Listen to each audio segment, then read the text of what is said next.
जी, अस्सलाम वालेकुम नाज़रीन, मैं हूं मुज़म्मिल शेख बिस्मिल और आप देख रहे हैं मेरा यूट्यूब चैनल।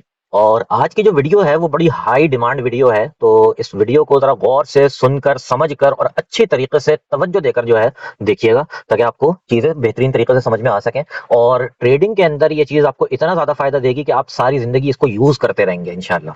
ठीक है जी? तो आज की जो वीडियो है वो है लॉट साइज क्या रखा जाए अपने इक्विटी के ऊपर या अपने बैलेंस के ऊपर। बहुत बड़ी तादाद के अंदर ऐसे ट्रेडर्स मौजूद हैं जो कि 2-2 साल, 3-3 साल, 5-5 साल के एक्सपीरियंसेस भी रखते हैं, कुछ-कुछ 8-8 साल के एक्सपीरियंसेस रखते हैं। लेकिन उसके बावजूद उनको ये नहीं समझ में आता कि इक्विटी कितनी हो तो फिर लॉट साइज कितना होना चाहिए। और लॉट साइज के अंदर बेसिकली डिफरेंस क्या बनेगा और उसको किस तरीके से कैलकुलेट किया जाएगा, कितनी मूवमेंट मार्केट में आएगी तो मुझे कितना लॉस या कितना प्रॉफिट होगा। तो ये सारी चीजें जो है आज हम इस वीडियो के अंदर न सिर्फ ये कि डिस्कस करेंगे बल्कि इसकी प्रैक्टिकल इंप्लीकेशन देखेंगे और इसके अंदर हम ये भी कैलकुलेट करेंगे कि कितनी इक्विटी हो, कितना बैलेंस हो और कितना जो है लॉट साइज उसके ऊपर होना चाहिए हमारे पास। तो आइए शुरू करते हैं। अच्छा जी, देखें ये गोल्ड का चार्ट है।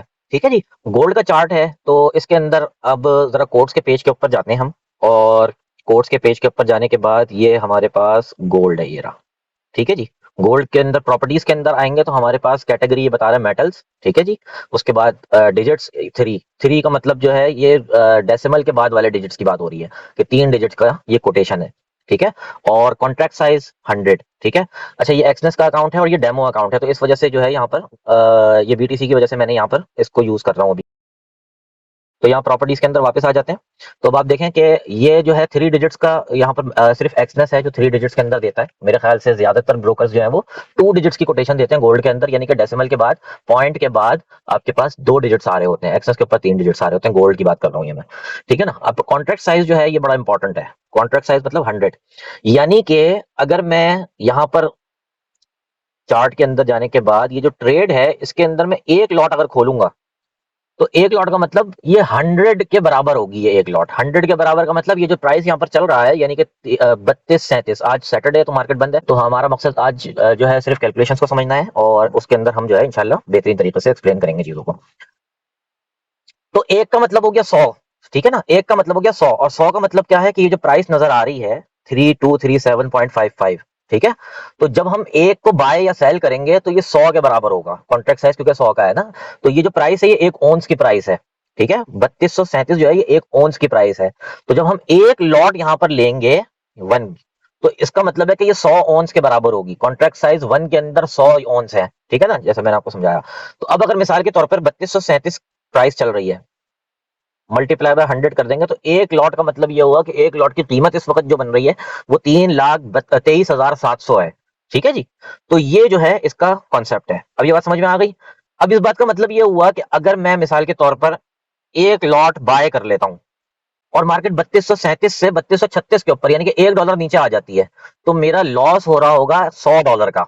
यानी कि 3237.555 के ऊपर मैंने अपना बाय का ऑर्डर ओपन किया और उसके बाद या तो स्टॉप लॉस की वजह से या फिर जो है क्लोज मार्केट के क्लोज करने की वजह से अगर मैंने इसको जो है बंद कर दिया ट्रेड को $1 नीचे, तो ये मेरे पास एक लॉट के अंदर $100 का प्रॉफिट या लॉस हो रहा होगा ऊपर नीचे होने की वजह से। अगर बाय के अंदर है और मार्केट $1 नीचे आती है तो मुझे $100 का लॉस हो जाएगा, और अगर सेल के अंदर है और मार्केट $1 ऊपर चली जाती है करंट प्राइस से या जिस प्राइस से मैंने ट्रेड ली है, तो मुझे $100 का लॉस हो जाएगा।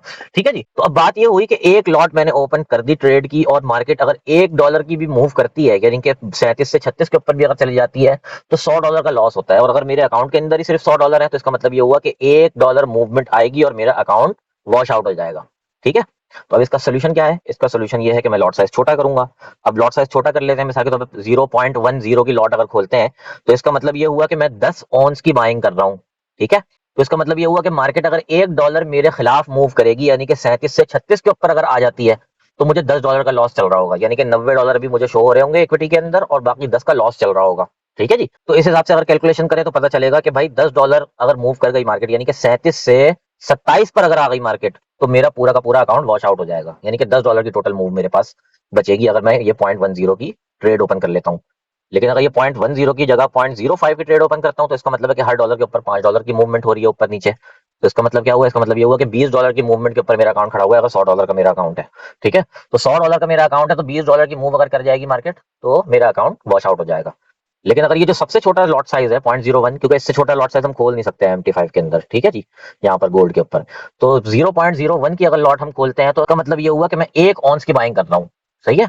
और अगर मार्केट $100 नीचे चली जाएगी बाइंग करने के बाद, तो तब जाके मेरा अकाउंट वॉश आउट होगा। यानी कि 3237 की जगह ये गोल्ड जो है वो 3137 के ऊपर जब आएगा तब जाके मेरा अकाउंट वॉश आउट होगा, ठीक है जी। तो ये $100 के अकाउंट के ऊपर बात हो रही है। अब अगर मैं $100 के अकाउंट के ऊपर 0.01 लॉट ले रहा हूँ, तो ये फिर भी मतलब किसी न किसी दर्जे के अंदर थोड़ा सा मैनेज रिस्क है। वैसे मेरे हिसाब से तो अगर देखा जाए तो लो रिस्क ये होता है कि कम से कम $2000 के अकाउंट के ऊपर आप 0.01 की लॉट लें, तब जाकर जो है ना ये सही तरीके से रिस्क मैनेज होता है। तो क्योंकि हमारे पास सबसे छोटा लॉट साइज जो है वो 0.01 का है, तो इससे कम तो ट्रेड हम ले ही नहीं सकते $100 के अकाउंट के ऊपर ना। तो इसके अंदर भी चलो किसी ना किसी दर्जे के अंदर अगर आप ट्रेड देख कर ले रहे हैं तो आप मैनेज कर सकते हैं किसी ना किसी दर्जे में, ठीक है। अब कैलकुलेटर की तरफ आ जाए, तो अगर मिसाल के तौर पर 0.01 की जो लॉट है वो मैंने $100 के ऊपर खोली है, तो अगर $1000 का अकाउंट है तो कितनी खुलेगी भाई? 0.10 की। और 10,000 का अगर अकाउंट है तो एक स्टैंडर्ड लॉट खुलेगी। और अगर 1 लाख का अकाउंट हो गया तो 10 स्टैंडर्ड लॉट्स खुलेंगी, ठीक है जी। तो ये जो है ये एक स्टैंडर्ड लॉट है, ठीक है जी। और इसके अंदर ये मिनी लॉट कहलाती है 0.10, यानी कि 10 सेंट की जो लॉट है। और 1 सेंट की अगर लॉट हो गई तो ये माइक्रो लॉट कहलाती है, ठीक है। तो अगर मैं $100 के ऊपर अगर माइक्रो लॉट ले रहा हूं, तो डिवाइडेड बाय 100 मल्टीप्लाई बाय 500, ये 500 के अकाउंट के ऊपर। लेकिन बात यह है कि अगर आप $500 के ऊपर 0.05 ले रहे हैं तो उसके अंदर भी रिस्क उतना ही ले रहे हैं जितना $100 के अकाउंट के ऊपर ले रहे हैं। तो आमतौर पर जब इक्विटी बड़ी हो जाती है तो हम रिस्क को कम करते हैं, उसूली तौर पर रिस्क को कम करना चाहिए। यानी कि अगर किसी का $500 का अकाउंट है तो वो 0.05 की जगह 0.02 कर ले भाई, ताकि उसके अंदर उसके पास मूवमेंट गुंजाइश ज्यादा होगी पीछे अकाउंट फारिग होने की, खराब होने की अकाउंट के, ठीक है ना। तो जितना ज्यादा छोटा लॉट साइज होगा जाहिर सी बात है रिस्क उतना ज्यादा कम हो जाएगा। तो एक तो बात ये थी, ठीक है ना। अब आपने खुद फैसला करना है कि आपने जो है वो लॉट साइज क्या रखना है कि उसके अंदर आपका जो है रिस्क जो है वो मिटिगेट हो जाए या किसी दर्जे के अंदर कंट्रोल रहे, सही है जी। अब थोड़ा सा चार्ट के ऊपर आ जाए, सही है। चार्ट के ऊपर आ जाते हैं, और चार्ट जो हमें शो कर रहा है वो 5 मिनट का चार्ट ये है, ठीक है जी। अब अगर मिसाल के तौर पे गोल्ड इस वक्त चल रहा है वो 3237 के ऊपर चल रहा है, ठीक है। और यहाँ पर जो पिछला लो जो बनाया हुआ है, लास्ट लो जो बना हुआ है वो बना हुआ है 3219, ठीक है। अब अगर मिसाल के तौर पे मैं 3237 से ट्रेड लगाता हूँ और यहाँ पर ये 3219 के ऊपर चल रहा है, तो इसका मतलब क्या हुआ? इसका मतलब ये हुआ कि अब अगर मेरा $100 का ही अकाउंट है और $100 के ऊपर मैं 0.01 की भी लॉट लेता हूँ, तो ये $19 का स्टॉप लॉस मेरा बनता है। और उसके बदले में अगर मार्केट अगर ऊपर की तरफ जाती है, मिसाल के तौर पर 3255 की तरफ जाती है मार्केट, या 3258 की तरफ जाती है, तब तो ये जो है रिस्क लेना बनता है कि भाई इक्वल चांस है, या तो $20 आएगा या $20 जाएगा। तो ये 1:1 रिस्क रिवॉर्ड रेशियो हो गया। यानी कि पिछले लो को मैंने यहाँ पर नीचे अगर स्टॉप लॉस रखा $20 का, तो इसका मतलब ये हुआ कि तकरीबन $20 या $22 के ऊपर भी मेरे पास गुंजाइश होनी चाहिए कि मार्केट यहाँ पर मूव करेगी, ठीक है। तब जाकर तो ये बनता है कि आप जो है इसके अंदर ट्रेड लें।